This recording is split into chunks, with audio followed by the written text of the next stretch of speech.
welcome to Old School Tips and Techniques. I just have a few minutes here. I thought I'd do a quick little walkthrough of a good way to practice. A lot of you guys will maybe shoot 300 and use your tip. I'm more of an instinctive shooter. So what I like to do is to try to drill in my distances. So what I'll do is I don't use a rangefinder, I just use my steps. That way, in case I'm stump shooting or anything, I don't have to bring a rangefinder along. So I'm not exactly sure if my steps, 10 steps, are really 11 or 12 or 9 for that matter. But what I'm going to do, and a good way to practice, is just a real simple 3-step walk back. So all I'm going to do, take 10 steps back from the target, I'll shoot at the tennis ball, take another 10, shoot at the tennis ball, take another 10, shoot at the tennis ball. And what I'm trying to do is to just kind of groove in that sight picture of what I'm seeing when I line up on that target and take the shot. Again, I don't have real good vision in my right eye, and I shoot right-handed, so me using the tip is kind of, it doesn't do a thing for me. As a matter of fact, I really can't even see the tip that clear with my right eye. So let's take a quick little shot process here. We'll shoot 10, 20, 30 yards and see how it works out. So here we are, guys. We're 10 paces back from the target. Just going to work on our standard shot process that we discussed in video number 1. Going to come to a nice, solid, steady anchor, whatever that might be for you. Make sure that we maintain real nice back tension, and we keep that bow arm up even after the shot, giving that arrow ample time to clear the riser. See how it works out for us. Let's go back 10.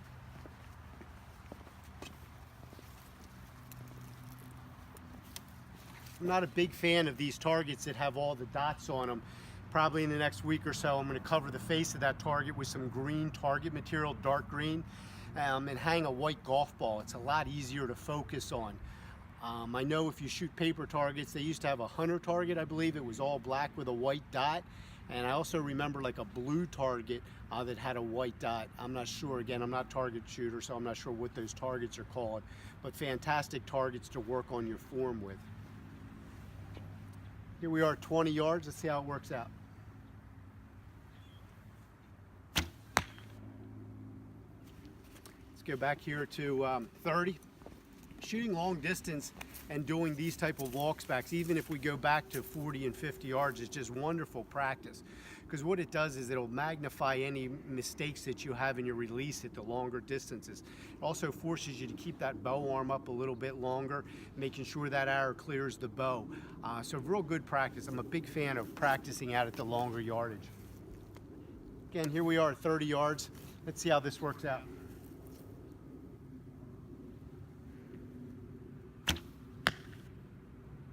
Not bad. Let's go up and see how we did. Again, doing these shots, if you just come out every night, do a 10, 30, 40, whatever your walk back might be, 20, 30, 40, 50.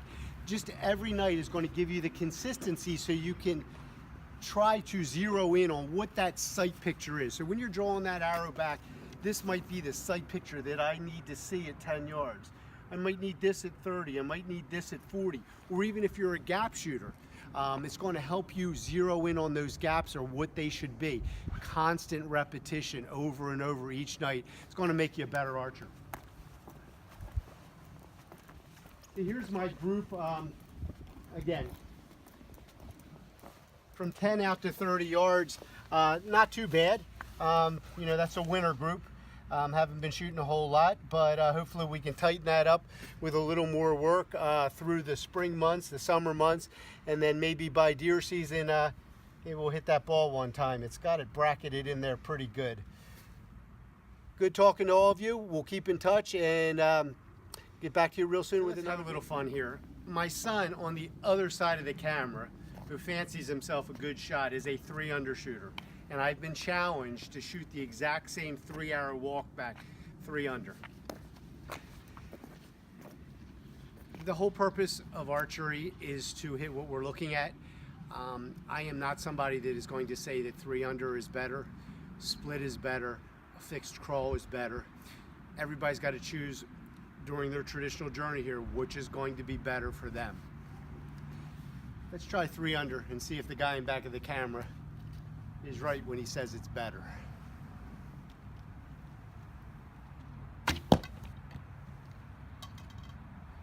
They pull that one out. There's one.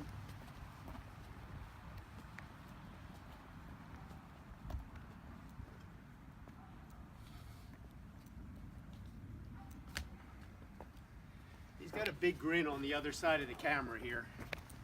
That was pure luck, son. 3 fingers is not better than split. Let's not even get into the argument tonight. All right, here we are at 20 yards.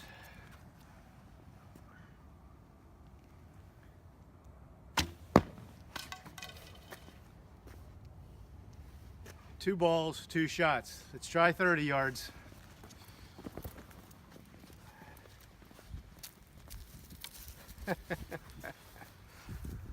Oh my.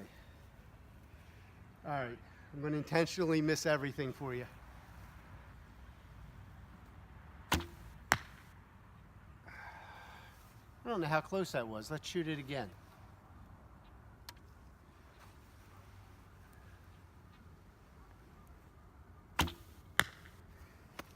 All right, let's do the walk. I'm a big fan of 3 under, guys. A lot of people that come into this house that ask to learn, I think it takes our sight picture, moves it a little bit closer. Even if we're not gap shooting, we're just shooting 3 under instinctively. That's what I found over the years. I haven't shot 3 under for a while. I just out of the blue, because I was challenged, hit the ball at 10, hit the ball at 20,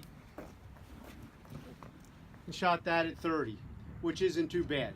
So again, find what works for you, the shot process that works for you, the anchor that works for you, and whether it's 3 under, split finger, the crawl, point of aim, whatever works for you, find it, get out, shoot some arrows, and have some fun. We'll catch up with you later on.